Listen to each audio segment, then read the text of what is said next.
So next second unit, provisions and reserves. Provisions and reserves. Okay, first what is provision? The term provision means any amount written up by the way of providing depreciation, renewals in the value of asset. In other words, specific reserve is also known as a provision. Okay, so provision means any amount written off by the way of providing depreciation. So last మనం first యూనిట్లో discuss చేసుకున్నప్పుడు depreciation every asset మీద calculate చేసుకుంటా పోతామని చెప్పాం కదా. So ఏ company అయినా కూడా తనకు వచ్చినటువంటి ప్రాఫిట్స్ నుంచి every year the company can provide the provision. So provision అనేది ఏర్పాటు చేసుకుంటూ ఉంటుందన్నమాట. సో ఒక స్పెషల్ పర్పస్ కోసం ఏర్పాటు చేసేటటువంటి దాన్నే అమౌంట్నే మనం ప్రొవిజన్ అని అంటామన్నమాట. ఎగ్జాంపుల్ చూడండి, provision for depreciation, provision for repairs, provision for out standing liabilities, provision for income tax. So ఇలాంటివన్నీ మనకి ముందుగానే తెలుస్తాయన్నమాట. అంటే ప్రతి సంవత్సరం మనకు వచ్చినటువంటి ప్రాఫిట్స్ నుంచి ఒక స్పెషల్గా ఒక రిజర్వ్ని ఏర్పాటు చేసేటటువంటి దాన్ని మనం ప్రొవిజన్ అని అంటాం.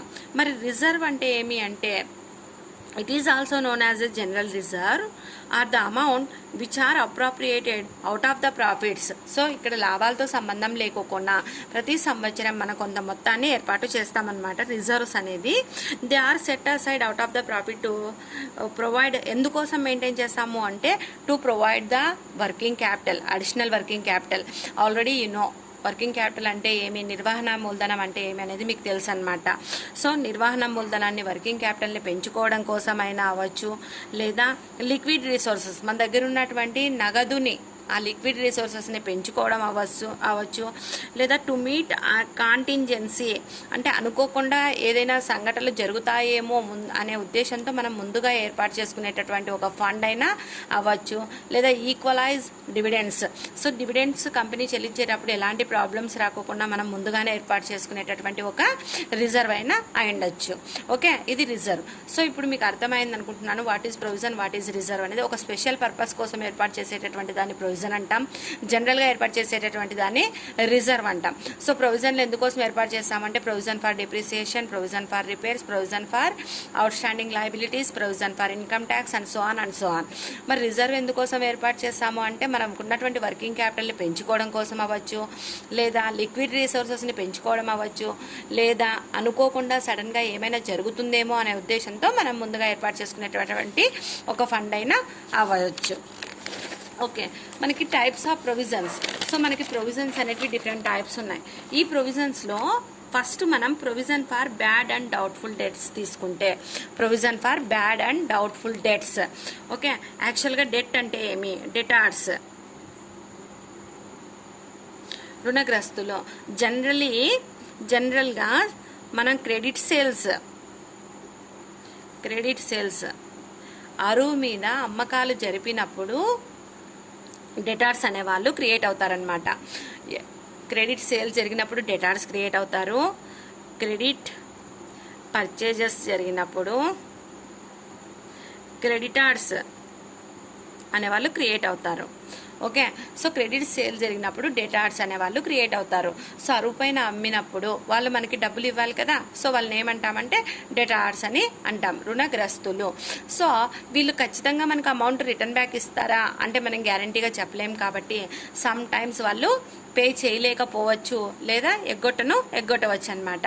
వాటిని ఏమంటాము అంటే మనం బ్యాడ్ డెట్స్ కింద ట్రీట్ చేస్తామన్నమాట. సో మనం ఇలాగ బ్యాడ్ డెట్స్ కింద ట్రీట్ చేసినప్పుడు మనం ప్రాఫిట్ అండ్ లాస్ అకౌంట్లో ప్రాఫిట్ని క్యాల్కులేట్ చేసినప్పుడు, క్యాల్కులేట్ చేసేటప్పుడు ఇలాంటి బ్యాడ్ డెట్స్ అని రాసుకుంటూ పోవడం ద్వారా ఏమవుతుందంటే మనకి లాస్ అనేది ఎక్కువ వస్తుంది. సో ఆ లాస్ని మనం కవర్ చేసుకోవడం కోసం, ఆ లాస్ని మనం మేనేజ్ చేయడం కోసం మనం ఈ బ్యాడ్ డెట్స్ కోసం ఒక స్పెషల్ రిజర్వ్ అనేది మెయింటైన్ చేస్తామన్నమాట. That is called a provision for bad and doubtful debts. Provision for bad and doubtful debts. Every year we can maintain the provision for bad and doubtful debts. ఇలాంటి రాని బాకీల కోసం ప్రతి సంవత్సరం మనం provision అనేది వచ్చినటువంటి ప్రాఫిట్ నుంచి, ఎవ్రీ ఇయర్ మనకు వచ్చినటువంటి ప్రాఫిట్ నుంచి ఒక ప్రొవిజన్ అనేది ఏర్పాటు చేస్తాం. ఓకే. సో ఇక్కడ bad debts suppose for example ప్రతి ఇయర్ మనం మెయింటైన్ చేసుకుంటా పోతాం కాబట్టి ఏ ఇయర్లో వచ్చినటువంటి బ్యాడ్ డెట్స్ని ఆ ఇయర్లో మనం ఇక్కడికి ట్రాన్స్ఫర్ చేసుకోవడం జరుగుతుందన్నమాట. అంటే ఇక్కడ మనకి ఏర్పడినటువంటి బ్యాడ్ డెట్స్ లాస్ని మనం ఈ అకౌంట్లో ప్రతి సంవత్సరం మెయింటైన్ చేస్తున్నాం కదా, ఈ అకౌంట్లో నుంచి మనం అడ్జస్ట్ అనేది చేసుకుంటా పోతూ ఉన్నాం అన్నమాట. ఎందుకోసం అంటే బ్యాడ్ డెట్స్ అన్నింటినీ రాసుకుంటా పోతే మనకి లాస్ అనేది ఎక్కువగా వస్తుంది కాబట్టి ఆ లాస్ని అడ్జస్ట్ చేయడం కోసం మనం provision we can maintain the provision for bad and doubtful debts. Okay.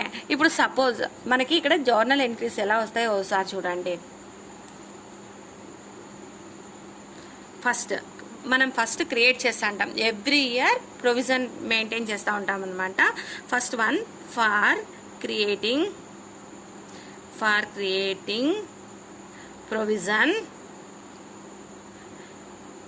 provision for doubtful debts.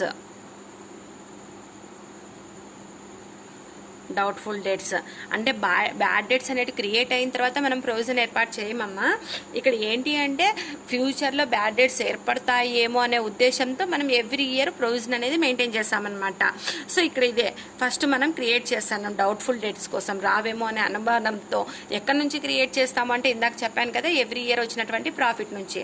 అంటే ఎంట్రీ ఏమొస్తుంది, profit and loss account data to profit and loss account data to provision for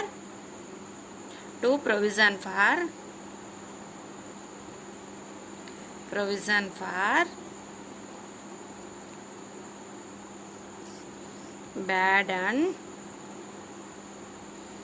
doubtful debts. క్లియర్గా అర్థమైంది అనుకుంటున్నాను. మనం provision ఎక్కడి నుంచి maintain చేస్తున్నాను, from the profit and loss అకౌంట్లో వచ్చినటువంటి ప్రాఫిట్ నుంచి మనం ప్రొవిజన్ అనేది మెయింటైన్ చేస్తున్నాం. Profit and loss account data to provision for bad and doubtful debts account. Okay. ఇప్పుడు మనం ప్రొవిజన్ అనేది క్రియేట్ చేసినాం. ఓకే. బ్యాడ్ డెట్స్ అనే వాళ్ళు ఎక్కడి నుంచి ఏర్పడతారు, ఫ్రమ్ ద డెటార్స్ నుంచే కదా. అసలు బ్యాడ్ డెట్స్ అనేవి ఎక్కడి నుంచి క్రియేట్ అవుతాయి, క్రెడిట్ సేల్ జరిగినప్పుడు డెటార్స్ క్రియేట్ అవుతారు. డెటార్స్ డబ్బులు కట్టుకోకుండా ఎగ్గొట్టినప్పుడు బ్యాడ్ డెట్స్ అనేవి క్రియేట్ అవుతాయి అన్నమాట. అంటే bad debts when bad debts occur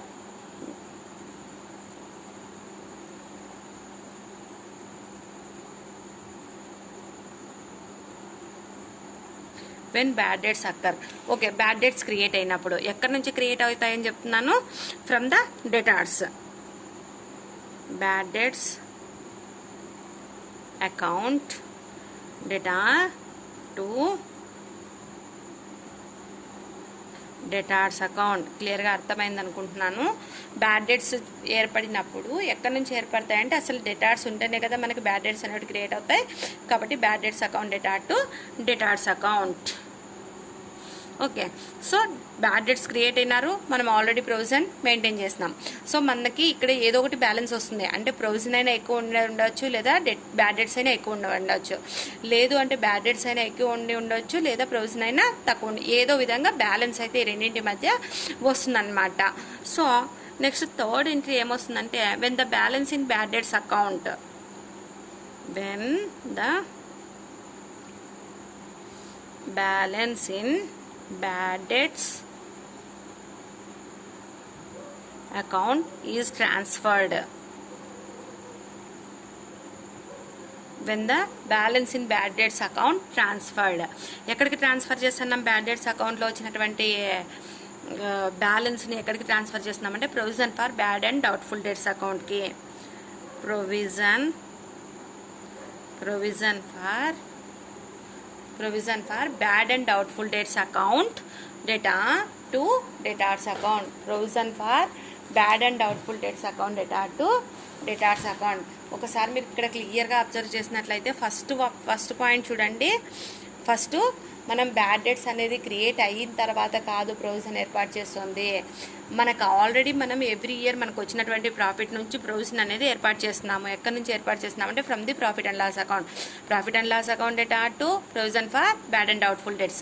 okay. In case bad debts create అయినప్పుడు ఎక్కడి నుంచి క్రియేట్ అవుతాయంటే from the debtors. Bad debts account data to debtors account. ఇది ఓకే. దెన్ నెక్స్ట్ ఇప్పుడు బ్యాడ్ డెట్స్ అకౌంట్ మనకు ఒక బ్యాలెన్స్ అనేది చూపిస్తుంది కదా, ఆ బ్యాలెన్స్ అనేది ఎక్కడికి ట్రాన్స్ఫర్ చేస్తాము అంటే provision for bad and doubtful debts account, provision for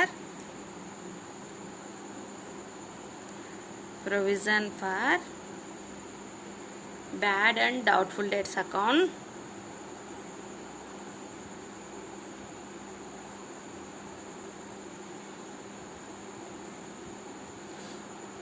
data, provision for bad and doubtful debts account data to bad debts account, provision for bad and doubtful debts account data to bad debts account. అంటే ఇక్కడ మనకి bad డెట్స్లో వచ్చినటువంటి బ్యాలెన్స్ని మనం ఎక్కడికి transfer చేస్తున్నాము అంటే bad డెట్స్లో వచ్చినటువంటి బ్యాలెన్స్ని provision for bad and doubtful debts అకౌంట్కి ట్రాన్స్ఫర్ చేస్తున్నాం. To bad debts account. Okay, ఈ 3 ఎంట్రీస్ మీకు క్లియర్గా అర్థమైనాయి అనుకుంటున్నాను. ఫస్ట్ అసలు బ్యాడ్ డెట్స్ క్రియేట్ అవ్వకనే ఈ 3 ఎంట్రీస్ కంపల్సరీగా నేర్చుకోవాలి మీరు యూనిట్లో. అసలు బ్యాడ్ డెట్స్ క్రియేట్ అవ్వకనే మనం ఏం చేస్తున్నాము, from the profit and loss account నుంచి మనం ఒక ప్రొవిజన్ అనేది ఏర్పాటు చేస్తున్నాం. Profit and loss account data to provision for bad and doubtful debts account. Provision ఏర్పాటు చేసిన తర్వాత ఎప్పుడైనా క్రియేట్ అవుతే bad debts, so bad debts account data to debtors account. Okay, bad debts account ఒక బ్యాలెన్స్ అనేది చూపిస్తుంది అనమాట. ఆ బ్యాలెన్స్ ఎక్కడికి ట్రాన్స్ఫర్ చేస్తాము అంటే ప్రొవిజన్ అకౌంట్కి. Provision for bad and doubtful debts account data to bad debts account. ఇవి 3 ఎంట్రీస్. మీరు ఈ 3 ఎంట్రీస్ క్లారిటీ నేర్చుకుంటే నెక్స్ట్ వీడియోలో మనం ఒక ప్రాబ్లం అనేది చేద్దాము. ఓకే అమ్మ, థ్యాంక్ యూ. మీకు ఈ వీడియోస్ వల్ల ఏమైనా మీకు యూస్ఫుల్ అవుతాయి, ఈ వీడియోస్ నుంచి మేము ఏమైనా సబ్జెక్ట్ నేర్చుకోగలమా అని మీకు ఏమైనా చిన్న హోప్ ఉన్నా కూడా ఈ ఛానల్ని సబ్స్క్రైబ్ చేయండి. అలాగే పక్కన ఉన్నటువంటి బెల్ ఐకాన్ని క్లిక్ చేయండి. Thank you.